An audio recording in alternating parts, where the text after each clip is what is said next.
Procédé d'orthonormalisation de Schmitt. B est une base de l'espace euclidien grand E. U1 est égal à E1 sur norme de E1. Et donc, norme de U1 est égale à 1. Si n est égal à 1, U1 est une base orthonormale de E qui engendre E, tout comme E1, donc on a cette égalité. Si n est supérieur à 1, on considère Y2 égale E2 moins E2 scalaire U1, ça c'est un nombre réel, fois le vecteur U1. Donc on remplace U1 par E1 sur norme de 1 et on voit tout de suite que ça ne peut pas être nul parce que si c'était nul, on aurait E2 égale lambda fois E1, ce qui n'est pas possible parce que E1 et E2 forment un système libre. U1 scalaire Y2, bah, ça fait U1 scalaire 2 moins ça, U1 scalaire U1. Mais U1 scalaire U1, U1 est unitaire, ça fait 1. Donc on obtient ça, c'est-à-dire 0. Donc U1 est orthogonal à Y2. Et il n'est pas nul. Donc on pose U2 égale Y2 sur norme de Y2. On a donc un système orthonormal, libre. Et évidemment, comme U2 appartient à l'espace engendré par E1 E2, et que U1 aussi appartient à cet espace, d'accord, et que là on a deux vecteurs libres, et là cet espace il est de dimension 2, eh bien on a cette égalité, c'est-à-dire que U1 U2 engendre le même espace que E1 E2. On fait une récurrence sur P, pour P compris entre 1 et N, et on suppose qu'on a construit une partie libre orthonormée BP qui engendre E1, EP. Orthonormée, une partie libre orthonormée. Et j'appelle H cet espace qui est engendré. Si P est égal à N, BP est une base orthonormale de E, l'affaire est conclue. Si P est inférieur à N, on pose YP plus 1, comme ici, égale EP plus 1, moins cette somme, qui est non nulle, pour les mêmes raisons, parce que si c'était nul, on aurait EP plus 1, qui serait une combinaison linéaire des UI pour un AP. Donc ça veut dire qu'il appartiendrait, EP plus 1 appartiendrait à cet espace, ce qui n'est pas possible, parce que E1, EP jusqu'à EP plus 1 sont libres. Alors, soit K maintenant compris entre 1 et P, on examine UK scalaire YP plus 1, qui va faire UK scalaire EP plus 1, moins somme de I égale à 1P, de EP plus 1 scalaire UI scalaire UK, qui vaut 0 si I est différent de K et 1 si I égale K. Donc il va rester que I égale K là-dedans. Et pour I égale K, ça fait UK scalaire EP plus 1 moins EP plus 1 scalaire UK, donc ça fait 0. Donc ça veut dire que le vecteur UK est orthogonal au vecteur YP plus 1. UK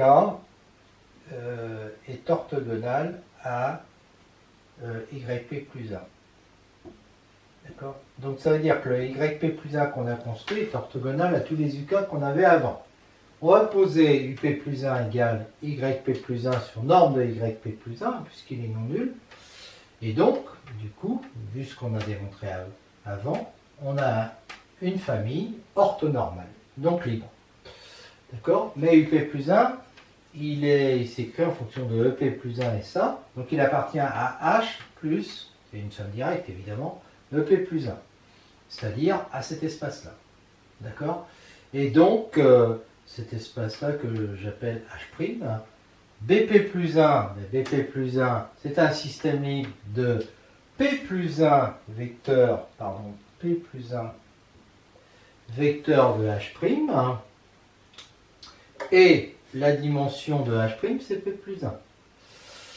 Alors, pourquoi c'est un système de P plus 1 vecteur de H'? Tout simplement parce que les P premiers sont dans H, et puis que le dernier, il est là-dedans. Donc c'est bien un système de P plus 1 vecteur de H'. Mais H', il est de dimension P plus 1. Donc BP plus 1 est une base orthonormale de cet espace H' engendré par E1 EP plus 1. Et donc on a en supposant cette récurrence vraie à l'ordre P, on a construit BP plus 1, un système orthonormé de vecteurs qui engendre cet espace-là, d'accord ? Et donc maintenant on va pouvoir continuer le procédé, hein, puisqu'on a montré qu'on peut passer de l'ordre P à l'ordre P plus 1, hein, c'est-à-dire qu'on a ça, PP plus 1 qui est engendré. Eh bien on continue jusqu'à obtenir comme ça une base orthonormale de E. Je vous invite à revoir le chapitre que j'ai consacré aux différentes façons de faire des récurrences, et notamment des récurrences finies comme ça, et vous comprendrez qu'on a le droit de faire ce genre de récurrence. C'est-à-dire de montrer que si on arrive à construire un objet à l'ordre P, on arrive à construire, et qu'on peut construire ensuite un objet à l'ordre P plus 1, et bien de proche en proche, on pourra construire un objet à l'ordre N. Voilà, et donc à la fin, on a une base orthonormale de E. Le procédé d'orthonormalisation de Schmitt prouve que tout espace euclidien E admet une base orthonormale. Voilà. Et permet d'en construire une à partir d'une base quelconque de E. Alors évidemment, on savait que E admettait des bases orthonormales, mais là, assez rapidement, hein, on n'a pas besoin de toute la théorie sur les formes bilinéaires symétriques, même si derrière il y a ça, hein. Eh bien, on le montre, et puis surtout, on a une méthode pour trouver une base orthonormale à partir d'une base quelconque. Si une famille de P vecteurs, P inférieur à la dimension de E, est une famille orthonormale, donc de P vecteurs, alors on peut la compléter pour avoir une base orthonormale de l'espace euclidien grand E. En effet, on la complète d'abord par les vecteurs P plus 1 jusqu'à En pour avoir une base comme ça de E. Puis, à partir de ça, c'est-à-dire du rang P de la démonstration qu'on a fait avant, eh bien, on va pouvoir construire de proche en proche UP plus 1, UP plus 2 jusqu'à UN. Et comme ça, on obtiendra une base orthonormale U1 jusqu'à UN de E. Donc on peut compléter une famille orthonormale de vecteurs pour obtenir une base orthonormale de l'espace euclidien.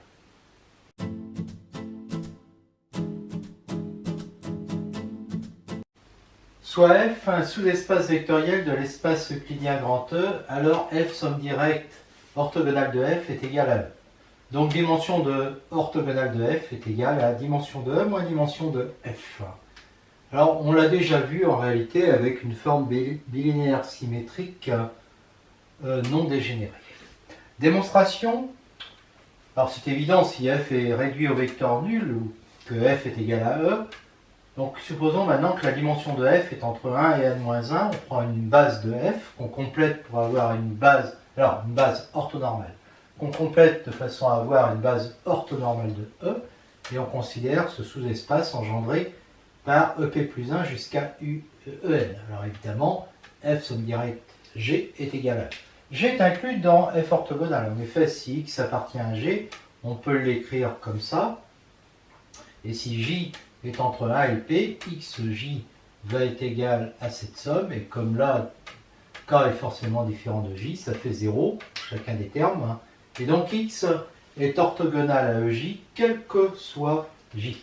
Donc X est orthogonal à EJ, quel que soit J allant de 1 à P. Donc X appartient à l'orthogonale de cet ensemble, qui est l'orthogonale de ce sous-espace, c'est-à-dire l'orthogonale de F. F orthogonale est inclus dans G. En effet, si X s'écrit dans la base de E de cette façon, alors X orthogonale à EK, quel que soit K, allant de 1 à P, puisque X appartient à F orthogonale. Donc on a ça. D'accord? Et là, pareil, on développe, et pour K inférieur ou égal à P, alors il va rester quoi? Il va rester lambda K. Lambda K qui sera nul. Quel que soit K inférieur ou égal à P, donc X peut s'écrire comme ça, ce qui veut dire que chaque X qui appartient à F orthogonale est dans G, hein, puisque ça, ce sont les vecteurs de G. Donc G est inclus dans F orthogonale, et comme on avait vu que on avait l'inclusion inverse, non, donc F orthogonale est inclus dans G, pardon. Mais comme G était inclus dans F orthogonale, on a l'égalité, et donc on a puisque F somme directe avec G est égal à E, Eh bien, puisque G c'est F orthogonal, on a F orthogonal, F somme directe F orthogonale qui est égale à F un sous-espace vectoriel de E. Alors, orthogonale de F orthogonale est égale à F, donc ça c'est facile, hein, c'est une démonstration qu'on a déjà faite. Hein.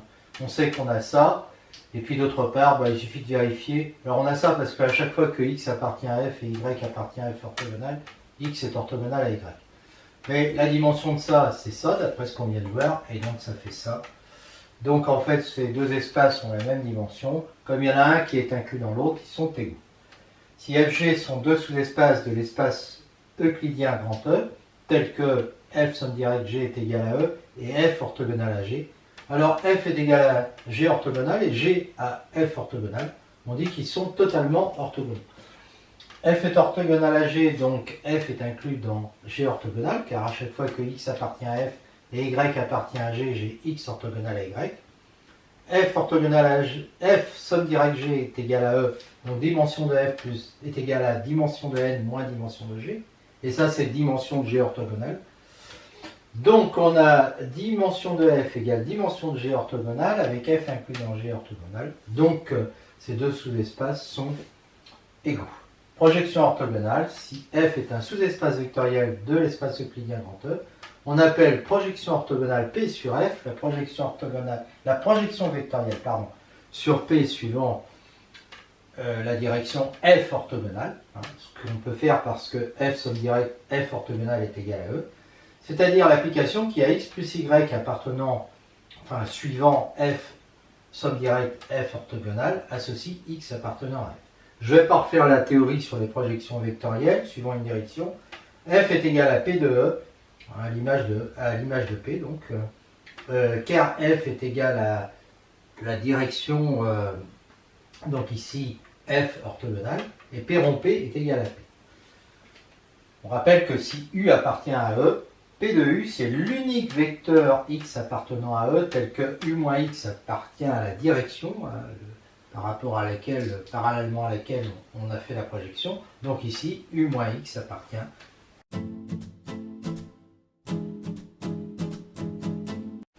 E est un espace euclidien de dimension n supérieure ou égale à 1. A est un vecteur unitaire de E, donc norme de A est égale à 1. P est la projection orthogonale sur la droite D engendrée par A. Alors, quel que soit x appartenant à E, P de x égale A scalaire x A.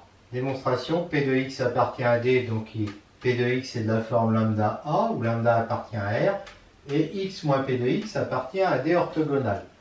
Donc, x moins P de x, c'est ça, appartient à D orthogonale, donc il doit être orthogonal à A. Donc ça, c'est égal à 0. Ce qui me fait xa est égal à lambda A scalaire A qui vaut 1, donc lambda égale x scalaire A, et donc P de x égale x scalaire A ou A scalaire x A. Soit F un sous-espace vectoriel de l'espace euclidien E, en dimension, on va supposer de dimension n supérieure ou égale à 2, et dimension de f compris entre 1 et n, parce que je vais faire une projection orthogonale sur 0 ou E, ça n'a pas d'intérêt. Donc P est la projection orthogonale sur F, alors quel que soit x appartenant à E, il existe un unique y appartenant à F, tel que x moins y appartient à F orthogonale, et on a y égale P de x. P de x, c'est l'unique y appartenant à F, vérifiant norme de x moins y égale 1 dx moins u, u appartenant à F. Et ça s'appelle quoi? C'est la distance entre x et F. Démonstration, P de x vérifie x moins P de x appartient à F orthogonale, et c'est l'unique u appartenant à F tel que x moins u appartient à F orthogonale, tout simplement parce que F, ça provient du fait, on l'avait déjà démontré, que F somme directe F orthogonale est égal à E. X appartient à E, y égale P de x, u appartient à F, norme de u, x moins u au carré, je vais écrire que x moins u c'est x moins y plus y moins u, comme ça j'ai un vecteur de F orthogonal, et là j'ai un vecteur de F puisque y et u appartiennent à F. Donc ils sont orthogonaux ces deux vecteurs-là. Donc j'applique le théorème de Pythagore et ça me fait ça. Et ça me dit tout de suite que norme de x moins y au carré est inférieure ou égale à ça. Et donc norme de x moins y est inférieure ou égale à x moins u. Bon, si u est différent de y, c'est inférieur strictement, bien sûr, puisque ça va être strictement positif. Et par contre, si U est égal à Y, eh bien, ça va faire 0, et ça sera égal à ça. Donc, j'ai bien exactement que que P de X, c'est l'unique vecteur tel que l'on est norme de X moins U est égale à norme de X moins Y. Hein. C'est l'unique U appartenant à F, hein, pardon, c'est ici, voilà, c'est l'unique Y appartenant à F tel que norme de X moins Y soit égale au plus petit des normes de X moins U, ce qu'on appelle la distance. Exemple, dans le plan R2 uni de la base canonique, avec le produit scalaire habituel, si je note les vecteurs de cette façon-là, et que je considère la droite D engendrée par un 2, dire que U appartient à D orthogonal, ça équivaut à dire, alors que xx' plus y, y' égale 0, donc x plus 2y égale 0, ce qui me fait la droite D' engendrée par le vecteur moins 2, 1. Soit U le vecteur de coordonnées xy, P la projection orthogonale sur D, P de U égale, j'applique, hein, U', alors P de U, P de U, ça va être le vecteur U' de coordonnées x', y'. Alors dire que P de U est égal à U', justement, ça équivaut à dire que x', y' appartient à la droite D, et que U moins U', alors U moins U', il a pour coordonnées x moins x', y moins y', appartient à la droite D orthogonale. Donc, x, y' appartient à D, ça veut dire qu'il y a collinéarité. Et puis, ça appartient à la droite D orthogonale. Voilà l'équation de la droite D orthogonale. Je remplace x par x moins x', y par y moins y', j'obtiens ça. Et en faisant passer x' et y' de l'autre côté, j'obtiens ça.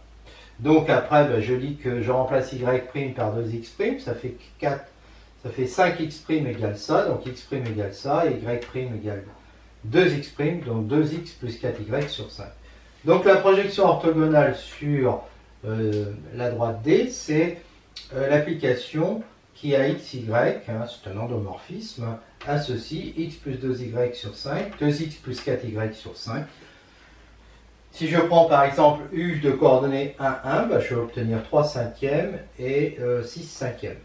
D'accord? Voilà pour P de U. Alors du coup, la distance entre U et D, je fais U moins P de U. Alors U moins P de U, 5 cinquièmes moins 3 cinquièmes, 2 cinquièmes, moins 1 cinquième, ça va être la norme de ce vecteur-là, qui est égal, alors je fais x2 plus y2, 4 et 1, 5, racine de 5 sur 5.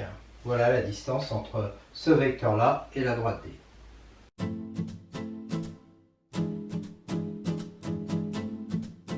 E est un espace vectoriel euclidien. P, un projecteur, c'est-à-dire une projection sur un espace F suivant un sous-espace G. Ce qui équivaut à dire que P rond P est égal à P. On a démontré ça dans un chapitre sur les applications linéaires. C'est un projecteur orthogonal, c'est-à-dire suivant l'orthogonale de F. G égale F orthogonale. Si et seulement si P de X scalaire Y est égal à X scalaire P de Y, quel que soit x, y appartenant à. Démonstration, si on décompose x et y suivant f plus g, alors là je suppose g égale f orthogonale. D'accord? Donc si on le décompose suivant f, somme directe f orthogonale, p de x, y, p de x c'est xf, hein, et y c'est ça, donc ça fait ça.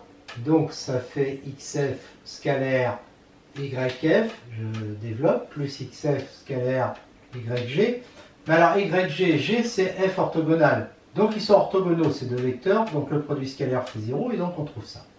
Et de même, X scalaire P de Y est égal à XF scalaire YF. Donc on a égalité et on trouve ça. Maintenant, supposons qu'on ait ça, quel que soit X, Y, il faut démontrer que G est égal à F orthogonal. Soit X appartenant à G, Y appartenant à F. Comme x appartient à g, p de x est égal à 0. Et comme y appartient à f, p de y est égal à y. Donc, on sait qu'on a ça. Et bien, comme p de x est égal à 0, on en déduit que x scalaire p de y. Alors, x scalaire p de y, mais p de y c'est y. Donc, x, y est égal à 0. Donc, quel que soit x appartenant à G et y appartenant à f, on a x scalaire y est égal à 0. Donc G est inclus dans f orthogonal. Mais f, somme directe G est égal à E. Donc dimension de G égale n moins dimension de f, c'est-à-dire dimension de f orthogonale. Donc on a deux sous-espaces de E qui ont l'un qui est inclus dans l'autre et ils ont la même dimension, donc ils sont égaux. Donc j'ai bien démontré ça. Endomorphisme symétrique, c'est un endomorphisme qui vérifie ça, quel que soit x, y appartenant à E. D'où on déduit qu'un projecteur orthogonal est un endomorphisme symétrique. Si E est euclidien, donc, et que je prends un endomorphisme de E, c'est un endomorphisme symétrique, c'est-à-dire il vérifie ça. Si c'est un endomorphisme symétrique, alors la matrice A de F relativement à n'importe quelle base orthonormale de E est symétrique, TA égale A.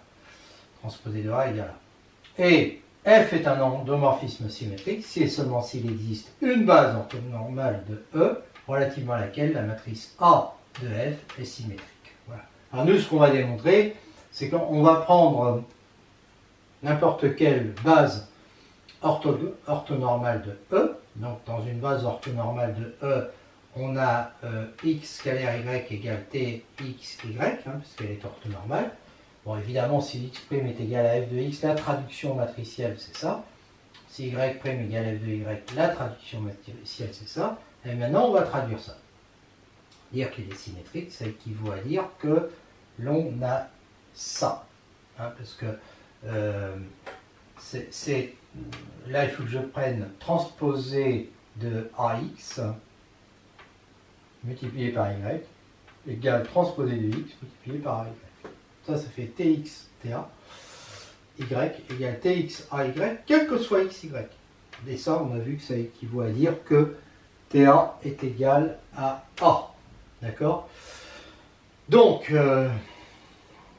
si l'endomorphisme est symétrique, alors si je prends n'importe quelle base orthonormale, j'en déduis que TA est égal à A, c'est-à-dire sa matrice est symétrique. Réciproquement, si je prends une base orthonormale et que la matrice est symétrique, alors ça vérifie ça, donc ça vérifie ça, et donc l'endomorphisme est symétrique.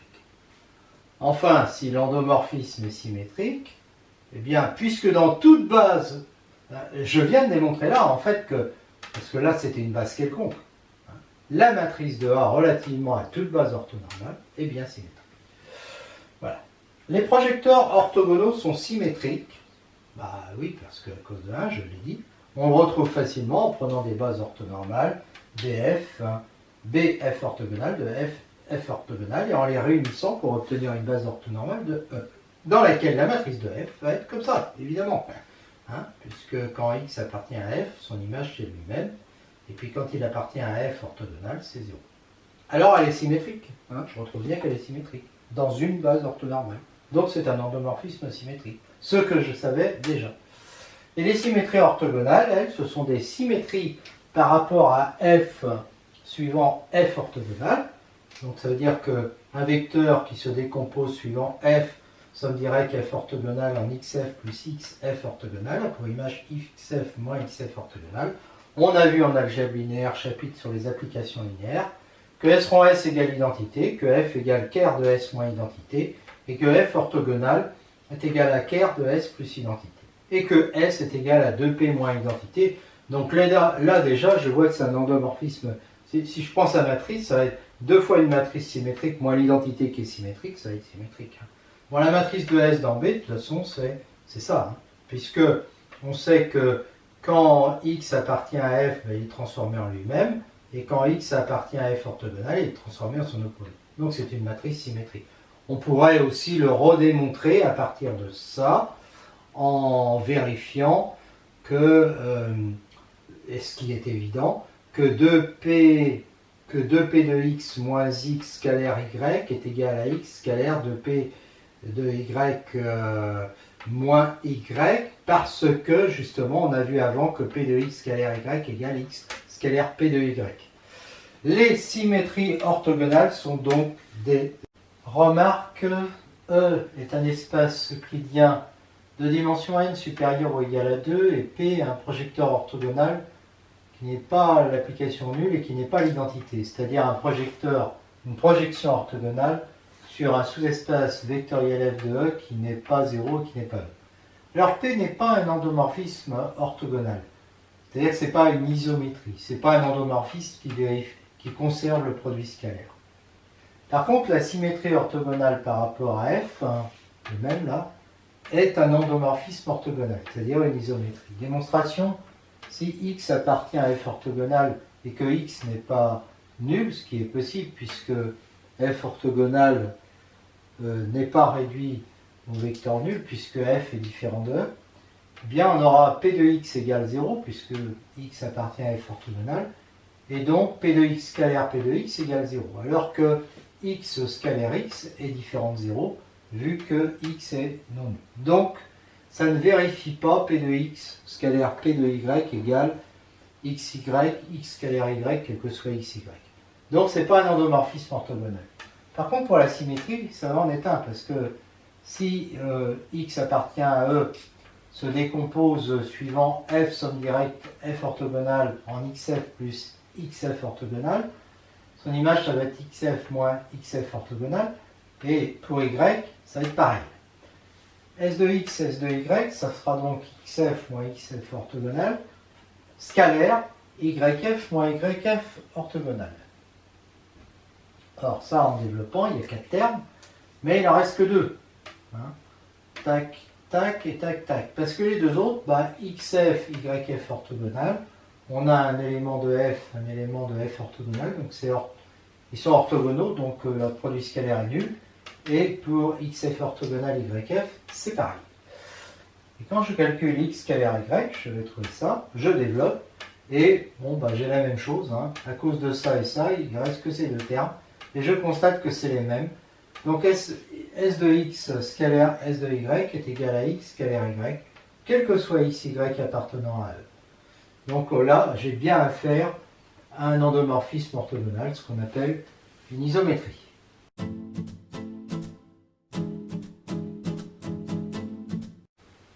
Théorème, E est un espace vectoriel euclidien de dimension n supérieure ou égale à 1, soit x appartenant à E, alors l'application que je note fx, application qui a y appartenant à E associe x scalaire y appartenant à R, est une forme linéaire, c'est-à-dire que fx appartient à E étoile. Si x égale 0, bah, fx est l'application nulle, hein. Et si x est différent de 0, le noyau de fx est égal à l'orthogonale de la droite engendrée par le vecteur x. Donc l'hyperplan orthogonal à cette droite. Si xy appartient à E, fx égale fy équivaut à dire que x égale y. Démonstration. Alors il faut démontrer que fx est linéaire. Bon, c'est presque évident, hein. Quel que soit yz appartenant à E et lambda appartenant à R, on regarde fx de lambda y plus z qui est égal à x scalaire lambda y plus z, ce qui fait lambda x scalaire y, hein, je développe, plus x scalaire z, ce qui fait lambda f de x fx en y, plus fx en z. Bon, et ça,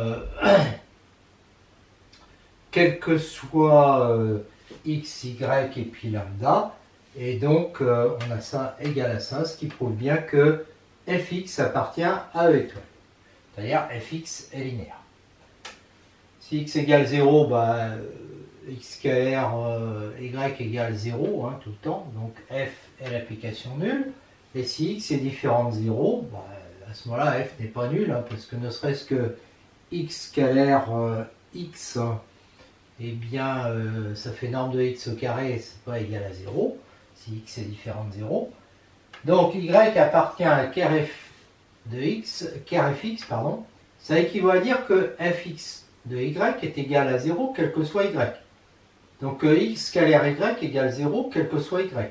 Donc y appartient à l'orthogonale de x, qui est un hyperplan, hein, parce que la droite engendrée par x est de dimension 1, et donc son orthogonale est de dimension n-1. fx égale fy, ça équivaut à dire que x scalaire z égale y scalaire z quel que soit z, ce qui équivaut à dire que x moins y scalaire z égale 0 quel que soit z, ce qui implique, dans le cas où z est égal à x moins y, que norme de x moins y au carré est égal à 0, donc que x moins y égale 0 et que x égale y. Évidemment, si x égale y, fx est égal à fy. Enfin, alors, après, je veux dire, l'application psi qui a x appartenant à E associe fx appartenant à E étoile est un isomorphisme. Alors, linéarité, donc il faut étudier pour x, y appartenant à E et lambda appartenant à R, il faut étudier psi de lambda x plus y, c'est-à-dire, ça c'est f de lambda x plus y. F lambda x plus y en z, c'est lambda x plus y scalaire z. Donc lambda x scalaire z plus y scalaire z, quel que soit z. Donc ça fait lambda fx de z plus fy de z. Quel que soit z, on a ça qui est égal à ça. Donc on a psi de lambda x plus y appliqué à z qui est égal à lambda psi de x plus psi de y appliqué à z, quel que soit z. Donc on a bien cette égalité qui prouve que psi est linéaire. Alors on a vu que psi est injectif, puisque x différent de y implique fx différent de fy. Et de plus, la dimension de E, parce que psi va de E vers E étoile. E et E étoile ont la même dimension, donc psi est un isomorphisme. Conséquence, si phi appartient à E étoile, donc si phi est une forme linéaire, il existe un unique x appartenant à E, tel que phi de y est égal à x scalaire y. Bah oui, parce que l'application psi est surjective. Donc, tel que phi de y égale x scalaire y, quel que soit y appartenant à E. C'est-à-dire tel que phi est égal à fx. Alors, x ne dépend pas de la base orthonormée de E, bah oui, puisqu'on n'a pas utilisé de base ici. Mais par contre, là, si je prends maintenant une base orthonormale b égale ei, donc i compris entre 1 et n de E, et phi appartenant à E étoile, donc phi appartenant à étoile, comme les EK étoiles forment une base de E étoile, phi s'écrit de façon unique, somme des AK des EK étoiles. Alors si y appartient à E, eh bien on sait que y est égal à la somme de 1n des YK EK, et quand je fais phi de y, ça fait somme des AK EK étoile de ça, or EK étoile de ça, bon, bah, ça nous fait YK en fait. Donc c'est la somme de 1n des AK YK. On a donc phi qui est égal à fx en prenant x de coordonnées AK dans la base, c'est-à-dire x égale somme des AK EK. D'accord? Et à ce moment-là, on a bien effectivement phi de y qui est égal à x scalaire y. Puisque ça fait exactement x scalaire y.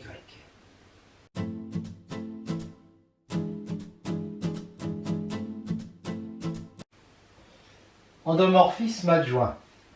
E est un espace euclidien de dimension n supérieure ou égale à 1, f un endomorphisme de E. Alors il existe un unique endomorphisme G de E, tel que f de x scalaire y est égal à x scalaire g de y, quel que soit x, y appartenant à E. On l'appelle l'endomorphisme adjoint de f et on le note G égale TF. Démonstration, on fixe y appartient à E et on considère l'application phi y de E vers R qui à x fait correspondre f de x scalaire y qui appartient bien à R.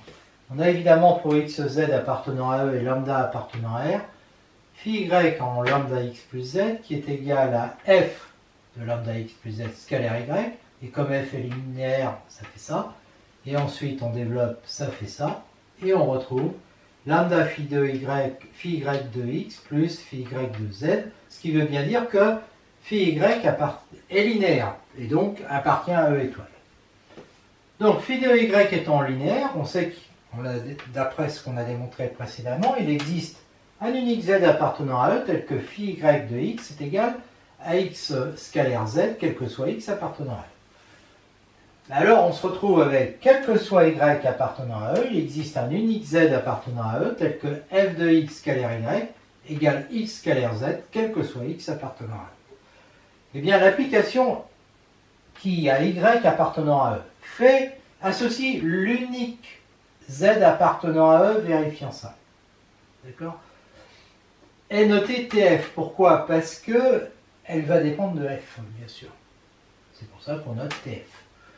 On a donc f de x scalaire y est égal à x scalaire, et ça va être tf de y, quel que soit x, y appartenant à E.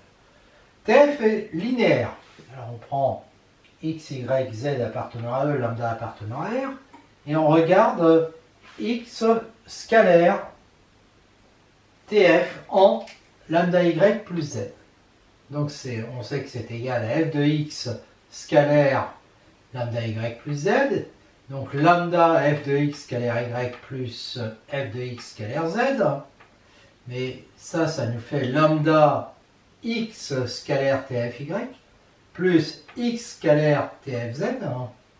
Et donc, quand je fais passer tout du même côté, ça fait que x scalaire tf de lambda y plus z moins lambda tfy moins tfz est égal à 0. Et ça, quel que soit x appartenant à E. Donc le crochet est nul. Et donc le crochet est nul, et donc tf de lambda y plus z est égal à lambda tf de y moins tf de z. Et donc tf appartient à L2. Voilà.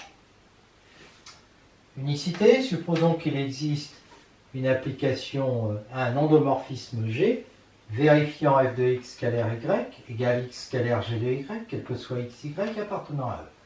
On va donc avoir f de x, comme f de x scalaire y est égal à x scalaire t f de y. On va donc avoir x scalaire g de y égale x scalaire tfy, et donc x scalaire gy moins tfy est égal à 0 quel que soit x, donc le crochet est nul, et donc gy moins tfy est égal à 0, donc gy est égal à tfy, quel que soit y appartenant à E, donc g est égal à tf. Donc on a bien démontré l'unicité. Propriété, ker de tf est égal à l'orthogonale de l'image de f, c'est-à-dire f de E orthogonale, ou orthogonale de f de E. Voilà. Démonstration. Dire que x appartient à ker tf, ça équivaut à dire que tfx est égal à 0. Donc, si tfx égale à 0, f de y scalaire x, qui est égal à y scalaire tfx, va être égal à y scalaire 0, et donc 0. Donc, ça veut dire que, et ça, quel que soit y appartenant à E. J'ai donc f de y scalaire x qui est égal à 0, quel que soit y appartenant à E, ce qui veut dire que x est orthogonal à f de y, quel que soit y appartenant à E, et donc que x appartient à l'orthogonale de f de E. Parce que f de E, c'est l'ensemble des f de y. Et donc ça, c'est orthogonal d'image de f. Réciproquement, si x appartient à l'orthogonale d'image de f, on va avoir x scalaire f de y égale 0, quel que soit y appartenant à E. Donc tfx scalaire y est égal à 0, quel que soit y appartenant à E. Donc tf de x est égal à 0, et donc x appartient à ker tf. Donc ker tf est bien égal à l'orthogonale de f de E.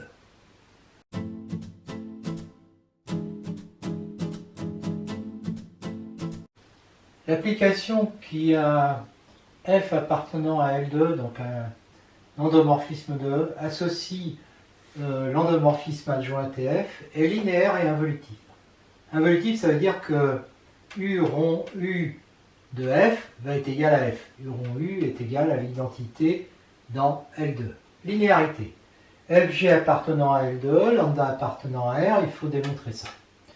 On considère lambda F plus G de X scalaire Y. Ça va être égal à X scalaire adjoint, endomorphisme adjoint, c'est-à-dire, je dis transposé parce que c'est plus facile, mais c'est adjoint de lambda F plus G en Y. Et donc, ça fait X scalaire adjoint de lambda F plus G en Y, qui est égal à lambda F de X scalaire Y plus G de X scalaire Y. Mais ça, c'est lambda X scalaire adjoint de F en Y plus x scalaire adjoint de g en y. Donc x scalaire lambda adjoint de f en y plus adjoint de g en y. Donc, et ça va être égal donc à ça.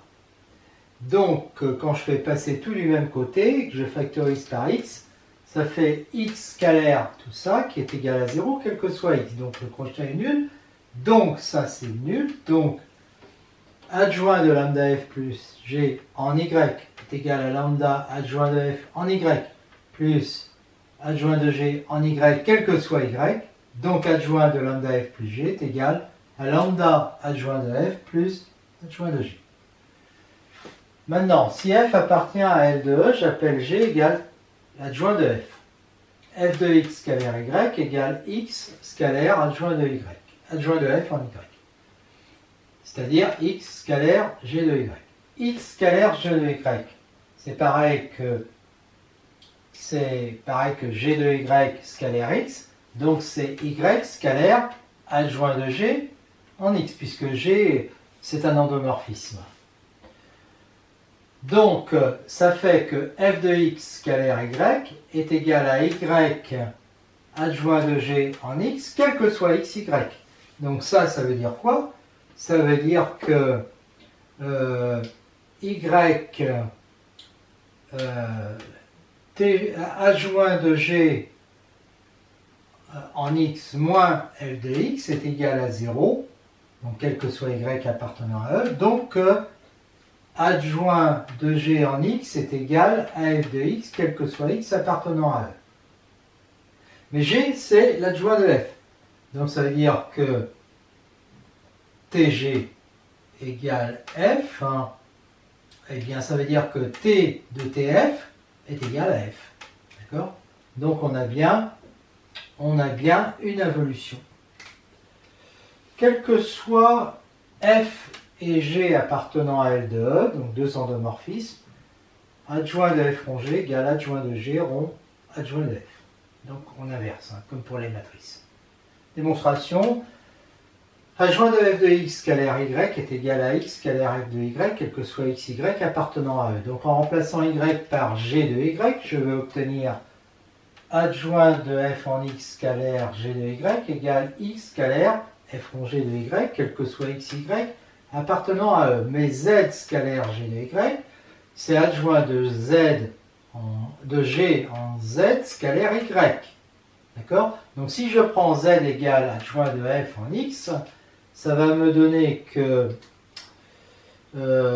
adjoint de f en x scalaire g de y égale adjoint de g en adjoint de f en x scalaire y, quel que soit x, y.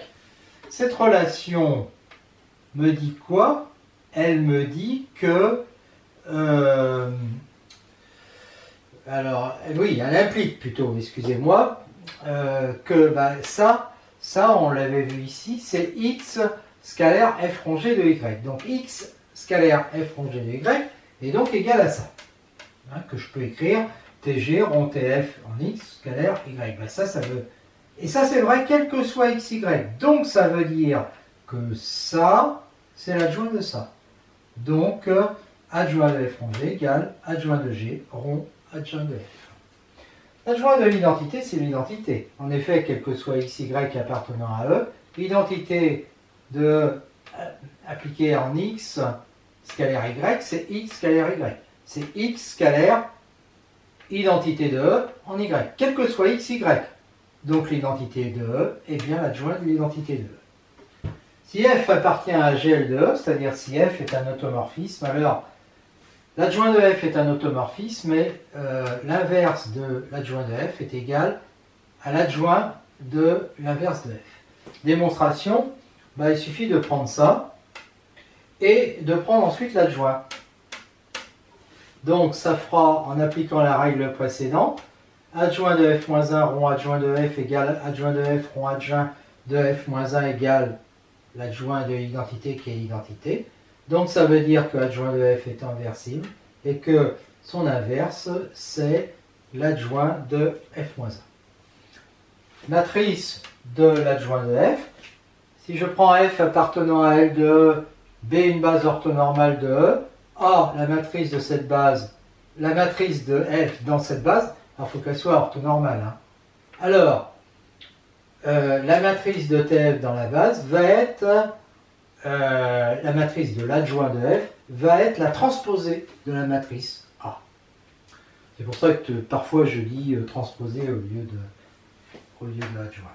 En fait, on dit adjoint quand on parle endomorphisme et transposé quand on parle matrice. Bon. Donc, soit B la matrice de l'adjoint de F dans la base B. F de x scalaire y. C'est x scalaire TF de y. Je traduis ça avec des matrices, quel que soit x, y appartenant à F. Donc, ça, c'est A grand X. Donc, ça va être... Quand j'ai x scalaire y, je sais que c'est tx, du point de vue des matrices, tx fois y. Donc ici, c'est tax fois y. D'accord? Là, c'est une multiplication de matrices. On ne met pas le point. Et donc, ça va être égal à tx. Et là, ça correspond à by. Quel que soit x, y. Hein, quelles que soient les colonnes x, y. Et là, ça, alors ça veut dire txta. Hein, donc txta y est égal à txby, quel que soit xy. Ben ça, on sait que ça implique que ta égale b. Donc, b, c'est la transposée de la matrice A.